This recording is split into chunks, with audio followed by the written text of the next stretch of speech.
Hey, William.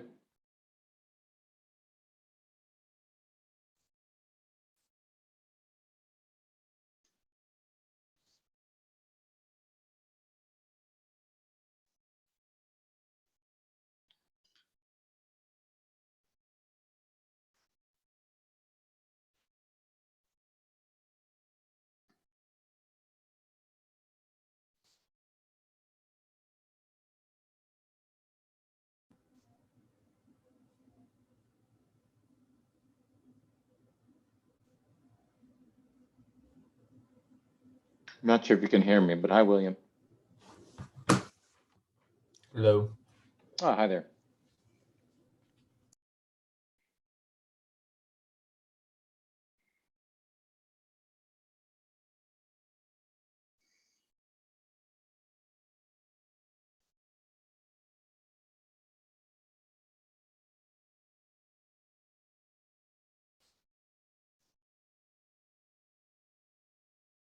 I'll wait another couple minutes, William, and then we'll see if anybody else shows up, and then I'll just get started. Okay, so just another minute or two. We'll see if anybody else comes. Will do.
Cool.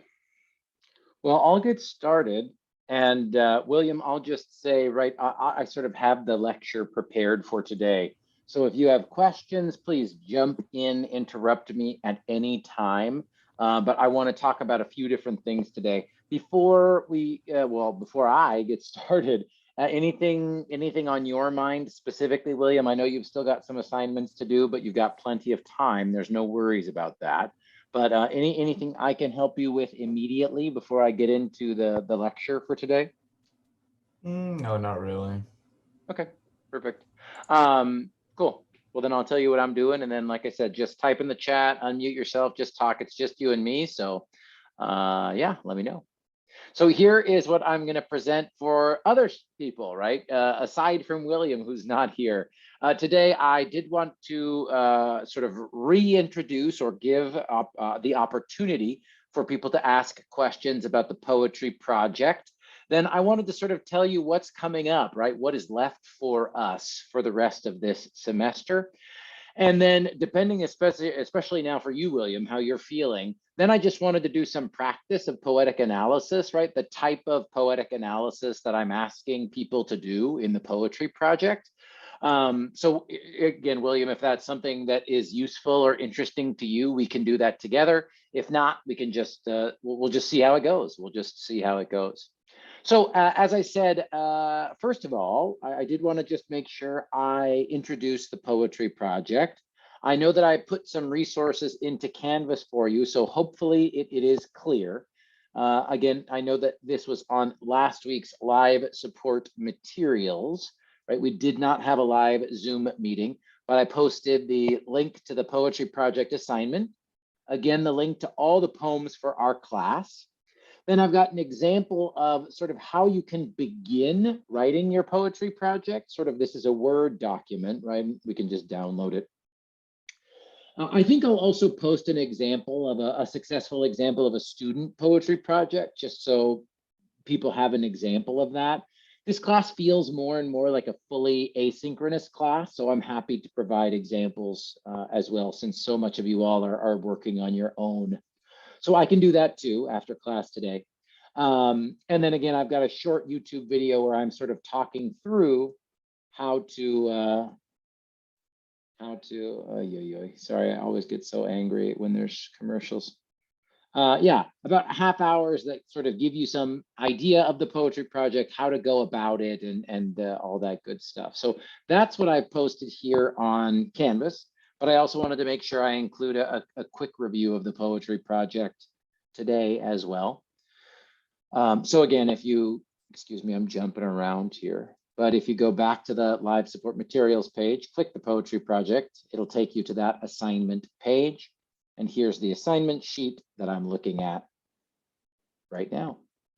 So as I say here, poetry project. For this writing assignment, I'm asking you to write about poetry. I'm also going to give you the opportunity to write poetry in English if you would like to do so. So you may choose either option A or option B. And here's what that means. Option A, write 2 original poems in English. Each poem must be at least 15 lines long. 15 lines long. Then write 600 words analyzing each poem, so a total of 1,200 words. You should analyze your own poems for any type of poetic elements we've analyzed, including alliteration, consonants, assonance, lines, caesura, enjambment, stanza, simile, metaphor. And I said total word counts 1,500. Again, just this is more of like an introduction, a general introduction and conclusion to your analysis, right? So what I'm kind of imagining is 2 paragraphs, right? A paragraph where you analyze each poem, the structure of each poem.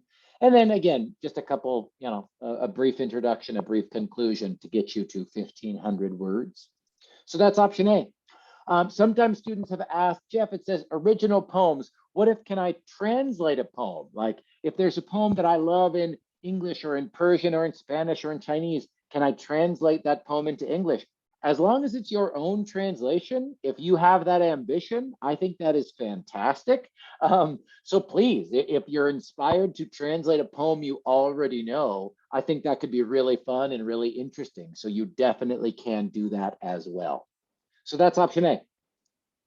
Option B, if you're like, oh my God, the last thing I want to do is write write original poems, then you can do option B, right? Option B says choose one of the poems in the ESLW 350 poetry document to analyze. Again, that's right here. Actually, I already had it open, right? But that's these. These are your options here. So you can choose one of them. And for that poem, first write a 500-word response to the poem. You should use the 3 response questions that we've discussed and practiced in class. We'll look at those again today. And then you should write a 1,000, and here I should probably sort of, you decide how you guys want to split this up, right? But the minimum word count for this assignment is 1,800. So, 500-word response paragraph. Maybe you could do more here. It might be easier to just write about how the poem made you think and feel, et cetera, et cetera.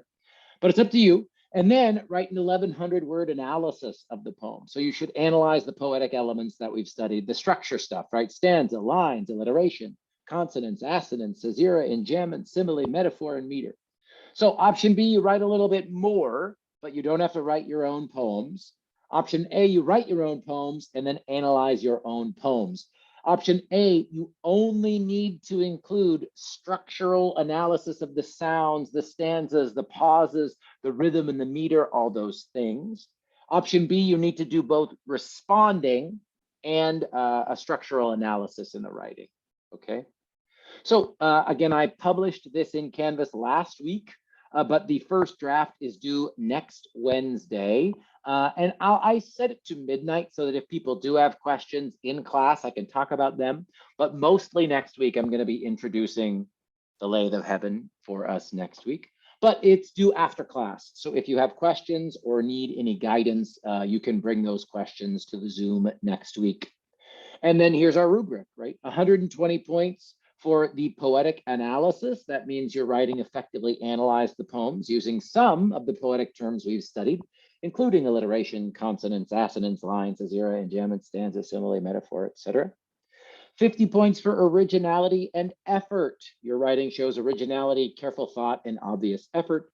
20 points for editing, sentence structure, grammar, organization of your paragraphs, all that good stuff. And 10 points for the writing, for the length, right? So option A, the word count is 1,500. Option B, the word count is 1,800. Since it's just me and William, I'll just ask William. William, any questions about the instructions for this assignment? So you said the translating part. For the translating, does it have to be the option A or option B? That'd be option A. So you wouldn't, if you translate something, just make sure it's at least 15 lines. And you know, I had another student do a longer poem, like a 30-line poem, or if it's one long poem, that's fine too if you translate it. And the only thing that you would need to do is sort of, instead of responding, right? How did this poem make me feel? Why did it make me feel that way, etc.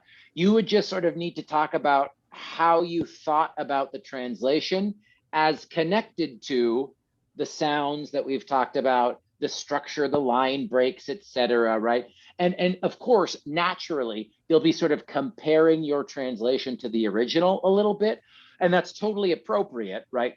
But just make sure that part of your comparison between the original and the translation includes those sounds, right? Because the sound sonic analysis is really important for this assignment. Does that make sense? Okay. Yeah. Yeah. But again, I think it's really cool. Some students, it's like, I think it's really cool. I mean, just in terms of like the grading, right? Originality and effort, like that's an easy 50 out of 50 if students are translating poems. I think it's really cool and fun to do. So if you're at all interested in it, I recommend it totally. Yeah, I want to, since I came from Ukraine, so with all the stuff that's going on, there's a lot of poems. So Yeah. People writing poems right now. yeah, about like the war and surviving Yeah. and all that stuff. So Yeah. Yeah, I know that, of course, Ukraine is a very rich literary tradition, and in so many countries in that area of the world too, poetry is a long history, really important sort of cultural, what, like a carrier of the culture, a messenger for the culture. Yeah. yeah, singing Cool. and literature. Exactly. Awesome. Yeah, go for it. I think that's great. I think that's fantastic. Cool, thank you. Yeah, of course. All right. Is that just clarifying the translation? Anything else? Good to That should go. be good. Yeah, he just poor William. He muted himself, and then I made him unmute himself. Yeah. So if Sorry. if William's good, then I'll just say for the people watching the recording, right? Text me, email me. I know I wasn't here last week, so just let me know what's going on. If you need a little more flexibility, if you need some more support, that's fine. But again, like I said, this class really this semester does feel like an async class. You're all, you've passed 340. You all know what you're doing. I'm not worried about any of you. But if you do need help and support, or if something's not clear in Canvas, just let me know. Okay. So that's the poetry project questions. And then after talking about, let me show you one more thing. So here, when I say for the poetry project, I talk about the response and then the analysis.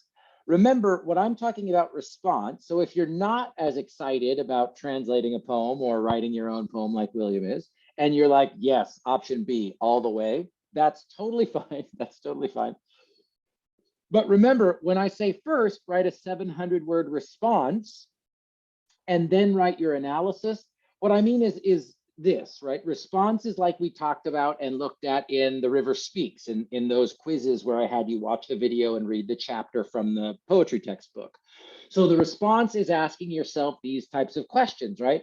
What happens to the persona or the main character in the poem? So what happens, right? What's the poem about?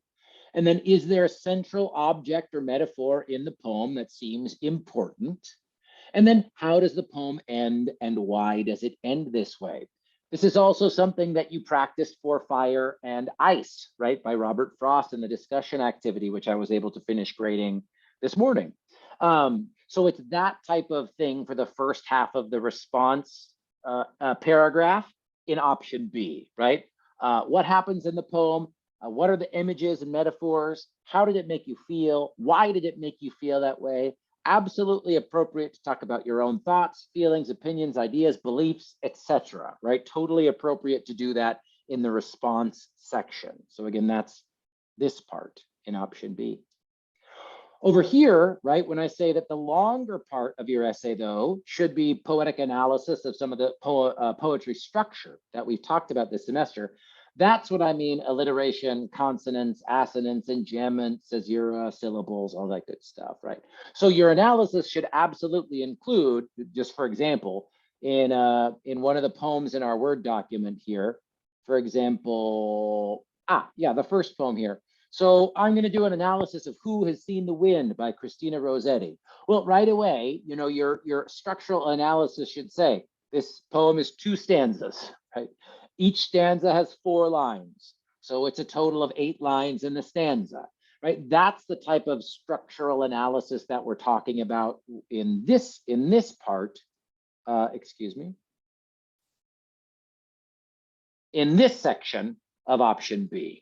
Okay, and that's what this slide is. So just to make sure, when I talk about responding, it's this type of question: what's going on? What did you notice? How did it make you feel? Why? And then analysis, more just kind of like just the facts, right? Like these are the sounds in the poem. This is where the author puts a pause, an enjambment. Here's caesura. Here's rhyming, right? So that's what I'm asking you to do in option B. William, questions? No, I have no questions. Thank you. Cool. All right. So that's the poetry project. Like I said, last call for that last time I'll say in this recording, at least, if you need anything or have questions about how to go ahead and complete the poetry project, text me, email me. Cool. Okay. So I did also want to give a quick update about what's going on, what's coming up, right? Again, I know I haven't seen you guys in 2 weeks. And even when I had a live Zoom 2 weeks ago, it was also just one person. So I think that means you're doing well. That's my guess. But just in case you have a quick update about what's going on, the Poetry Project first draft is due 1 week from today. That is due April 6th. And here's what we have for the rest of the semester, right? So we started the semester looking at The Pearl by John Steinbeck, talking about analyzing symbols in fiction and literature. We have this short poetry section in the middle of the class that ends with the Poetry Project paper that is due next week. And then we get on to the biggie, right? Then we get on to a full-length novel, right? So after that, here's what's coming up. We're going to begin reading The Lathe of Heaven by Ursula K. Le Guin. And I'm actually going to ask you to read chapter 1 and 2 before next week, hopefully, again, if you're here, if I see you. So that's page 1 through 25. So next week on April 6th, I will answer any questions, last second questions people have about the Poetry Project. And then, as I say here, I will introduce the book next week and discuss some of the symbols and themes that you will encounter in the book. Then, after spring break, I will teach you all how to write a full literary analysis essay using The Lathe of Heaven as the subject of analysis. Just a quick note here, there is also a movie version of the book on YouTube. Students have told me that, you know, they went on YouTube and they found this movie. Here's the truth. I have never seen the movie, nor do I know anything about it. So you are absolutely free to watch it if it helps you understand the plot, like what's going on. But just remember, when it comes time to write your literary analysis, nothing from the movie is going to help you with an analysis of the text, right? And sort of textual analysis of literature is what we'll be doing after spring break. So watch the movie, all good, but it won't help you too much with the type of writing that we're going to do after spring break. I also did want to show you the last new thing that I have in Canvas for you here is on the homepage now, you'll see a link here, right? This is new. it says The Lathe of Heaven, reading schedule and audio. So if you click that, you'll see here's the title, right? Here's our book. And here's the reading schedule, right? So if you're trying to budget your time, sort of as you have some calendar for what I'm going to be talking about in class, in addition to teaching the structure of a literary analysis essay, right? Here are the due dates and the pages. So next Wednesday, I want you to read chapter 1 and 2. That's the first 25 pages. April 13th is spring break. See you, nothing. You can read as much as you want, but you know, nothing's due at that time, of course. Then April 20th, that's 3 weeks away, chapter 3, 4, and 5, so page 26 to 72. Then the week after that, chapter 6, 7, and 8, 73 to 126. And we'll finish the book on May 4th, the 9th, chapter 9, 10, and 11. That's pages 127 to 184, right? So the reading schedule is there. And the last thing that is here is the audio recording for the whole book, right? So if you enjoyed listening to the Pearl, I did the exact same thing for The Lathe of Heaven. So if it's helpful for you to listen to audio recording of the book, that's what I've got here. So let's see if this works. The Lathe of Heaven by Ursula K. Le Guin, Chapter 1. There you go. Right. So I've got the whole book here for you broken up into chapters. So that's what is here on the Lathe of Heaven page. Again, that's right on the home page. And under the links now, just below live support materials, you'll see the Lathe of Heaven page where you can see the calendar and audio recording for all of the chapters. Yeah, William, it's just you, so I'll ask again. Any questions at all about what's now in Canvas or that reading schedule? Anything at all? Nope, all good. Cool. So I'll say it to William, I'll say it to everybody watching the recording. Right before spring break, I don't want you to worry too much about anything other than the poetry project, right? And go ahead and focus your time on that. Write that first draft and have it ready to submit next week. And really then, you know, read as much as you can, because I'm going to talk about, you know, after spring break, it's going to be my job to make sure that you guys feel comfortable with the book itself, but I also have to sort of teach and introduce the structure of literary analysis. So we'll kind of be doing both at the same time. So again, use this time, finish up the poetry project, read as much as you can, and then after spring break, there'll be a few additional lessons in Canvas to help you practice literary analysis and get ready for the final essay. Okay, so that's sort of like a quick overview about what is left, what's left, what's coming up, you know, the last month of the semester. All right. So then the last activity that I have here, like I said, is for people who are preparing to write the poetry project, right? As it says here, this is poetry project practice.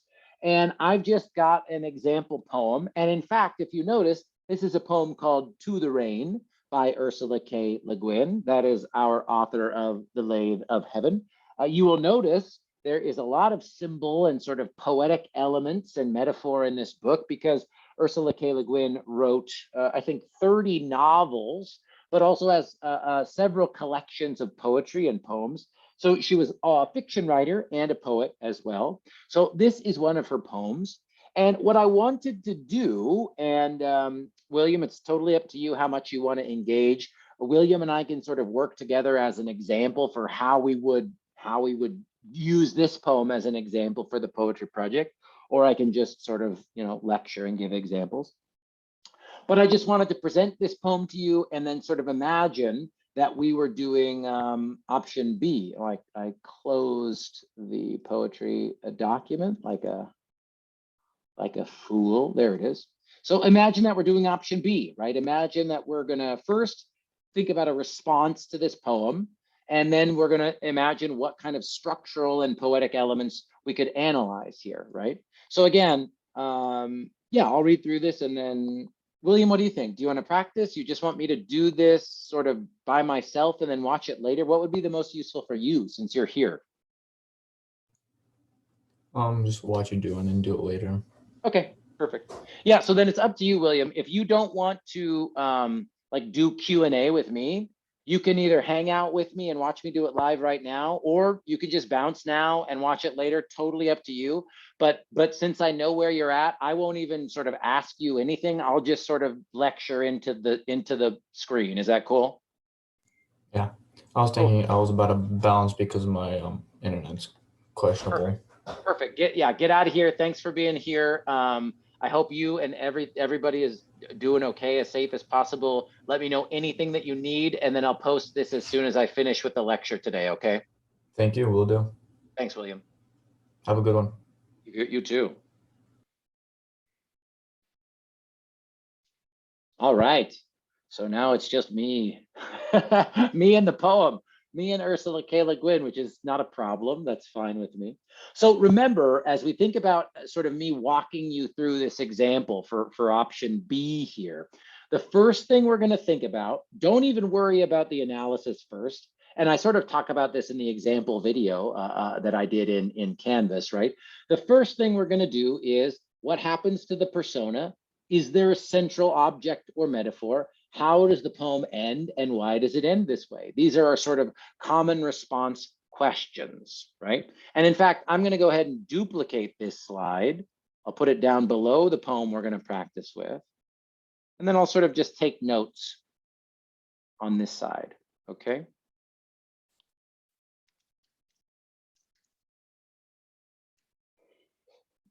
All right. And here's the poem by Ursula K. Le Guin. This is To the Rain. To the Rain. Mother rain, manifold, measureless, falling on fallow, on field and forests, on house roof, low hovel, high tower, downwelling waters, all washing, wider than cities, softer than sisterhood, vaster than countrysides, calming, recalling. Return to us, teaching our troubled souls in your ceaseless descent to fall, to be fellow, to feel to the root, to sink in, to heal, to sweeten the sea.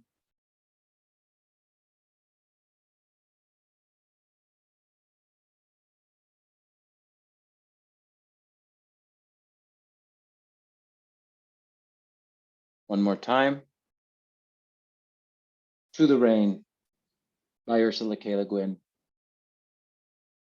Mother rain, manifold, measureless, falling on fallow, on field and forests, on house roof, low hovel, high tower, down welling waters, all washing, wider than cities, softer than sisterhood, vaster than countrysides, calming, recalling.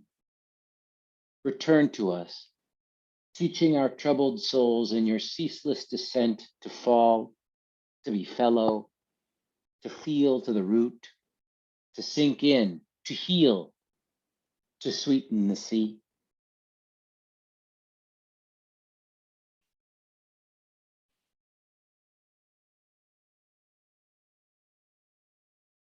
So let's go to our response questions, right? So our first question here is, what happens to the persona or the main character in this poem?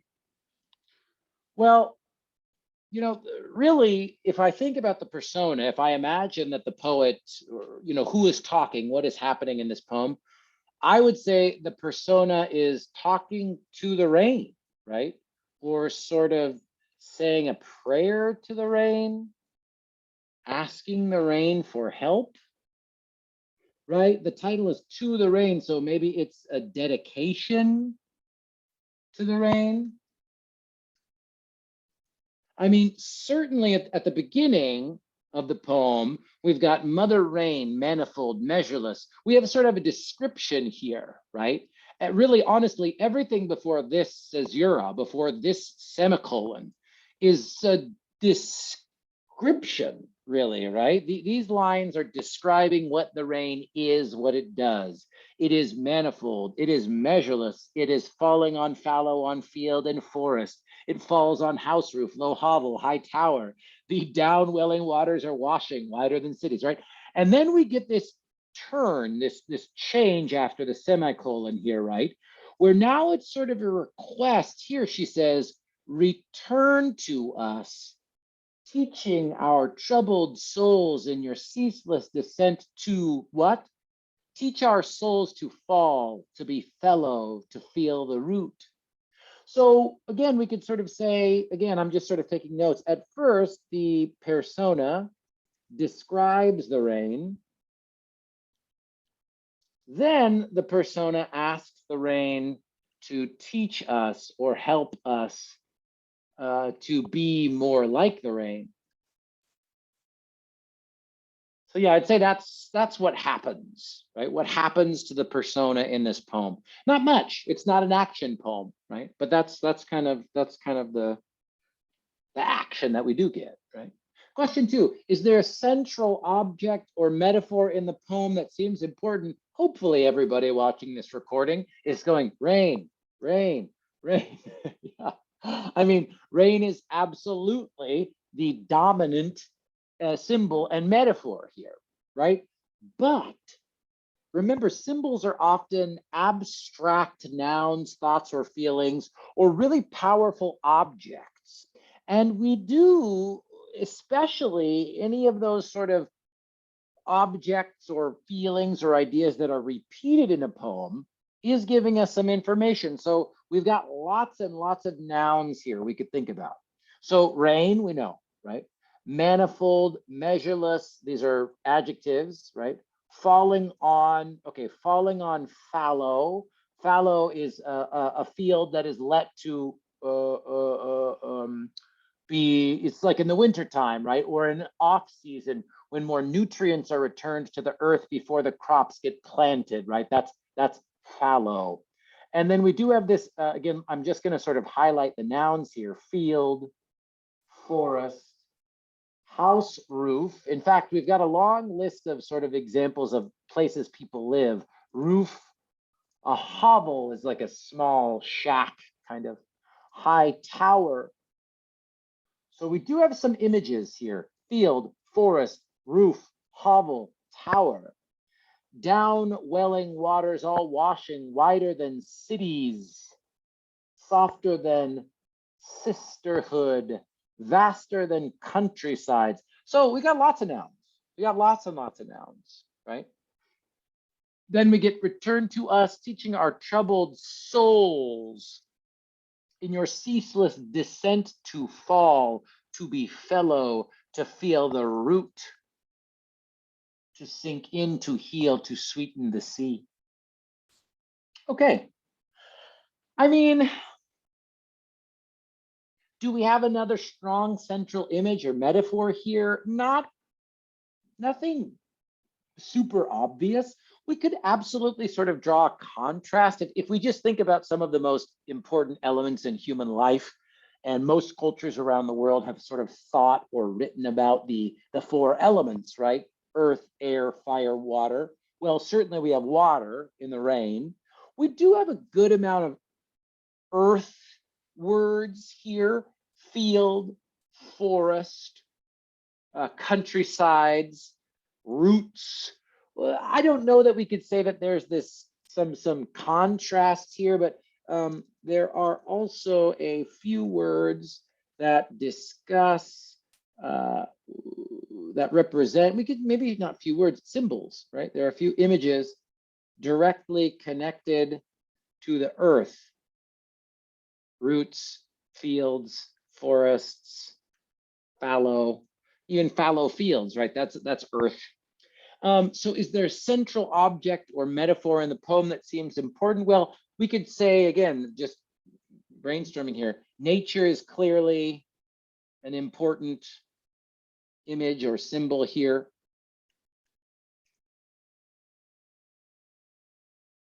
Both earth and water are very present in the poem.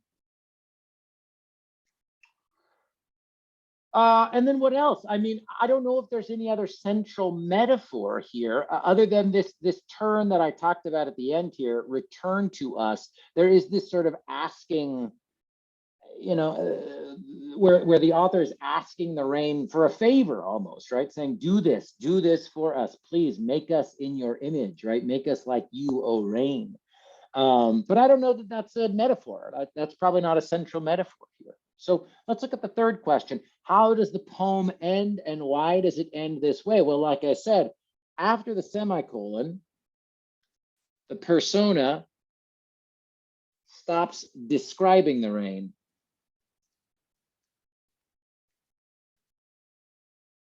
Instead, they ask the rain or make a prayer to the rain. And what did they ask for? Return to us, teaching our troubled souls in your ceaseless descent to fall, to be fellow, to feel the root, to sink in, to heal, to sweeten the sea. Here, I think sweeten the sea is obviously referring to the sweet, fresh water of the rain that falls from clouds and the salty ocean of the sea. So when rain falls into the sea, it is sweetening the sea. And maybe we could say there's a little bit of a metaphor there here, right? So so instead, they ask the rain or make a prayer to the rain. They ask the rain to make us, humans, more like the rain. Then we get a list of adjectives that the persona hopes we can be like. And those adjectives here are no mistake, right? They're very intentional. To fall, to be fellow, I think fellow like fellowship, like friendly, like connections, like community. And in fact, when you think about feeling the roots, of course, there is this deeper meaning about roots deep in the earth, but we also know that roots are like a network, right? That connect when they're underground. So there's this idea of fellowship and connection, the connection of roots like a tree, asking us to sink in and to heal, and for us to sweeten the sea, right? So fellow, deeply rooted, sweetened, etc. Yeah. So what happens at the end of the poem? Well, after the semicolon, I'm not talking about structure yet. We're going to do that next.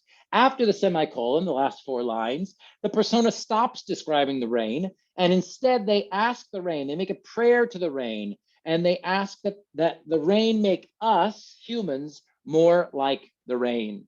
And then we, like I said, we get a specific list of adjectives that will that she's asking for, that the poet is asking for when she does that, right? Okay, so that would be, again, an example of sort of how to begin your response to whatever poem you choose for the poetry project.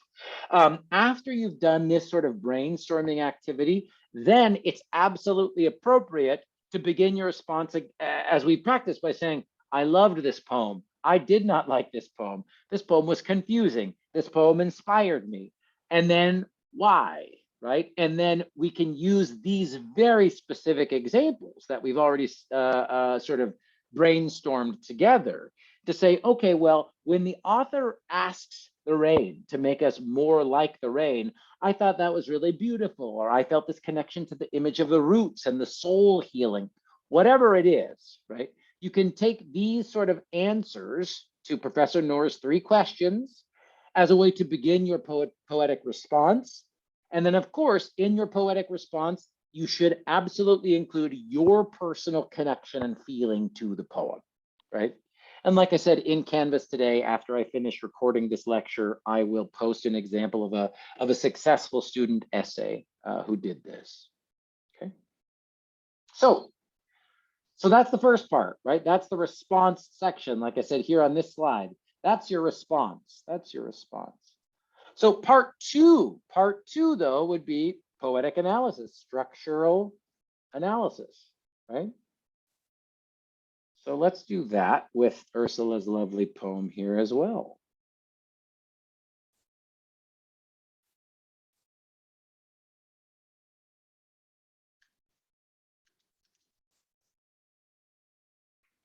And as I said here, what I really want you to focus on if you choose option B, even if you choose option A and you're analyzing your own poems or your own translation of poems, I really want you to focus on the sounds, right? Because that's something that for many people is brand new.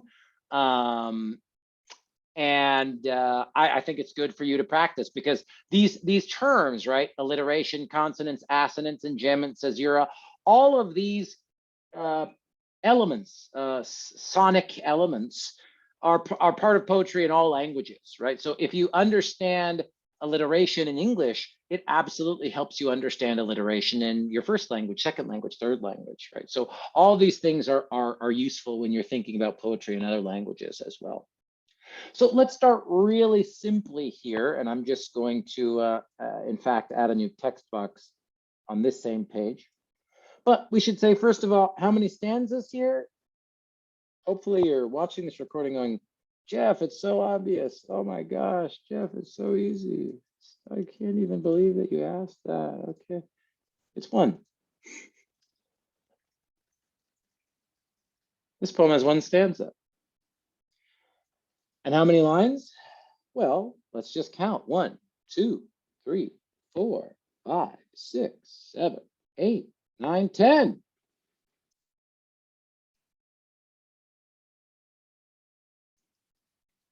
So we say something very simple. This poem is made up of 1 10-line stanza.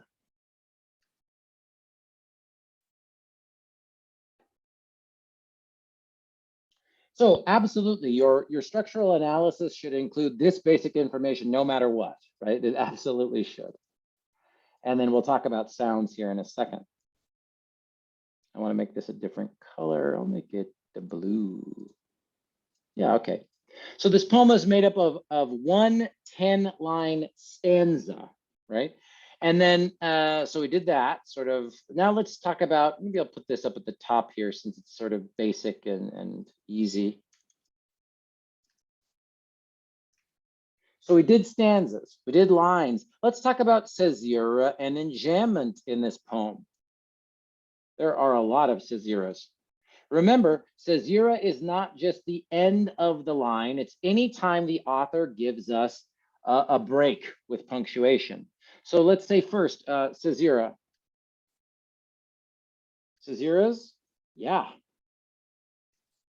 Many caesura, many commas in this poem. Many of which happen within the line. For example, there are 2 commas in line 1, 3 commas in line 1, excuse me.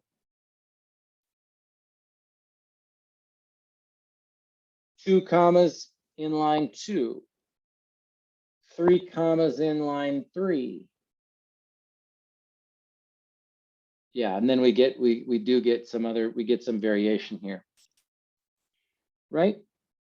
So we do have a lot. We could say, generally speaking, there is a lot of caesura where the author or the poet uses punctuation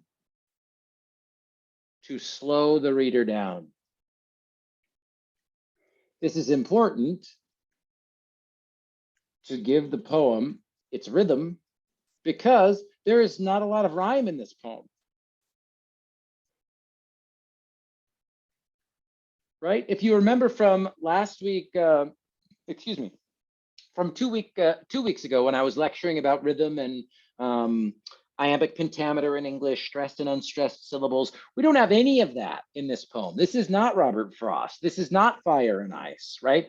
In fact, a poet is often just using the commas to tell us where to slow down, which is what gives us the rhythm. So I'll read it again just one more time. And this time really just focus on how the commas slow me down as I'm reading, right? So here again is To the Rain by Ursula K. Le Guin. Mother rain, manifold, measureless, falling on fallow, on field and forests, on house roof, low hovel, high tower, down welling waters all washing, wider than cities, softer than sisterhood, vaster than countrysides, calming, recalling. Return to us, teaching our troubled souls in your ceaseless descent to fall, to be fellow, to feel to the root, to sink in, to heal, to sweeten the sea. I mean, if you look at stressed and unstressed syllables, like we talked about 2 weeks ago, most of these words are one syllable words, right? There's not a lot of three. Downwelling. Downwelling is 3 syllables. All washing, that's 3 syllables from a compound noun, but it's a lot of 1 and 2 syllable words. So she hasn't put them together in such a way that would lead us to count on rhythm coming from stressed and unstressed syllables. And that's no mistake, right? It's not a coincidence then, without a clear structural rhythm based on stress within the syllables, we see tons and tons of commas, right? We see lots of caesuras here. We see lots of caesuras. And there is enjambment, right? So maybe this will be the last note that I make on this slide here, but there is some enjambment when the poet suggests the reader move quickly.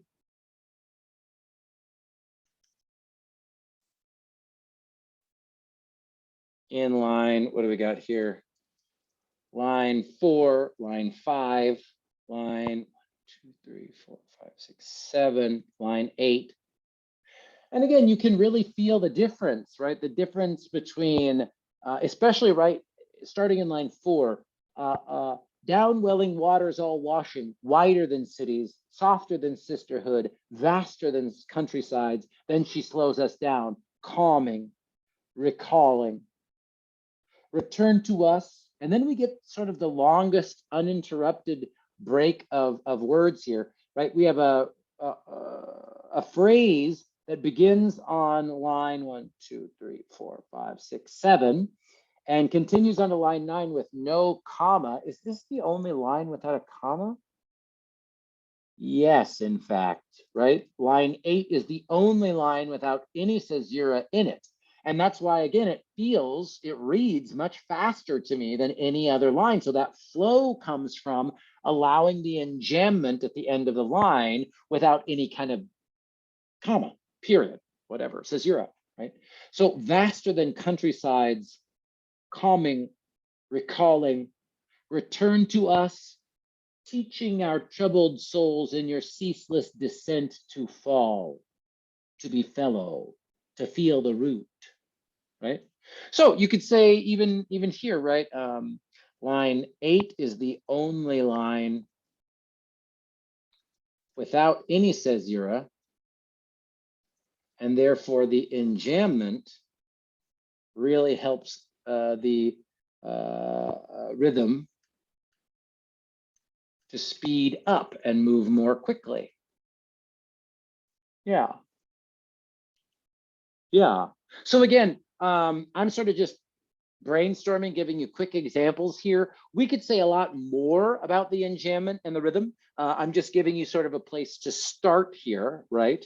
But yeah, that's again a place to begin. So stanzas, lines, caesura, and enjambment. That's what we got going on here in this slide. I'm going to duplicate it. And then the last thing I'll talk about with you guys as an example is sounds.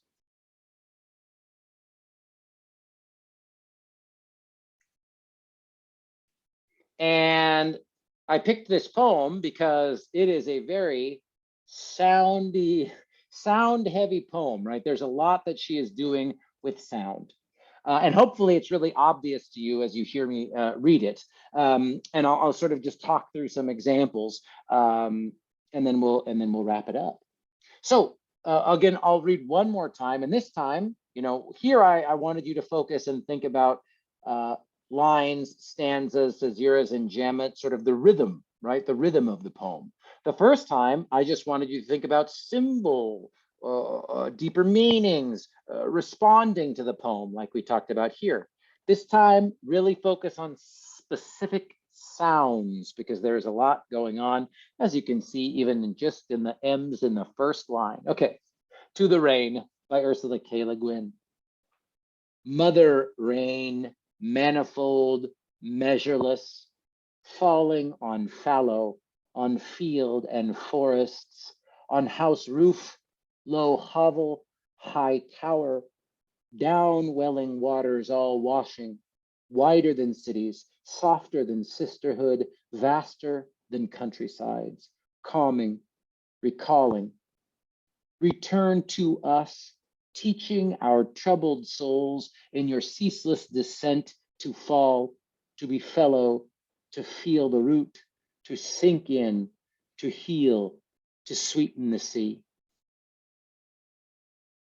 Right? I mean, yeah, we could say a lot about sound in this poem, so I won't go too crazy. But I mean, just in the first line alone, mother, manifold, measureless. Mother rain, manifold, measureless, alliteration, right? But even then, we also, within that same line, we have consonants, right? Because I've also got RR. Let's make this yellow. Mother rain, mother rain, mother rain, mother rain, right? Manifold, measureless. And again, if you wanted to even talk about consonants, you do have another R sound here. Mother rain, manifold, measureless. And then in the next line, we've got, I mean, FFF, right? Falling on fallow, on field and forests. And then we also get some assonance. Remember, repeated vowel sounds. Well, one way that you get repeated vowel sounds is just repeat the same word. Falling on fallow, on field and forest, on house roof. Now, again, I know this is not alliteration because this is at the end of the word, but it is all kind of a piece, right? Falling on fallow, on field and forests, on house roof. And then notice, so I don't know if we should make this one yellow or red. I mean, since it's at the end, I'll make it yellow so people don't get mad or confused. But let's do that since we'll call that consonants because we do start another type of alliteration here, right? Oh, excuse me. House, hovel, high. Yeah. House roof, low hovel, high tower, down welling waters, all washing wider.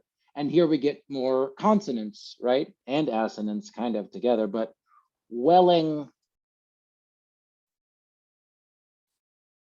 waters, washing wider. Whoa, whoa, whoa, whoa. And we even have well, wah, wah, why. So even here within this one, we've got some assonants, right? We've got some similar vowel sounds, wah, wah. Wider than cities, softer than sisterhood, softer, sisterhood. And again, I know, well, you even say this starts with a C, right? But it's cities, softer, sisterhood. Then you do get that kind of, you do get that repeated consonants alliteration combination, right? Because even though it's at the end of the word, it's an S. Cities, well, that's more the Z sound. Okay, I take it back. I take it back. But we do have vaster than countrysides and more alliteration. Country, calming, calling. I'll call that consonants. And again, more assonants, more vowels, right? Ka, ka. Yeah. Yeah. Again, we could do, you know, if we had a workshop where people were here with me, we could say much more about this. But I think for now, it's enough to just say, this is what I'm asking you to do, right, in the essay. So you'd say something like, in line 1, there are examples of alliteration and consonants, right? Ursula uses mother, manifold, and measureless to create that rich sound by repeating the M.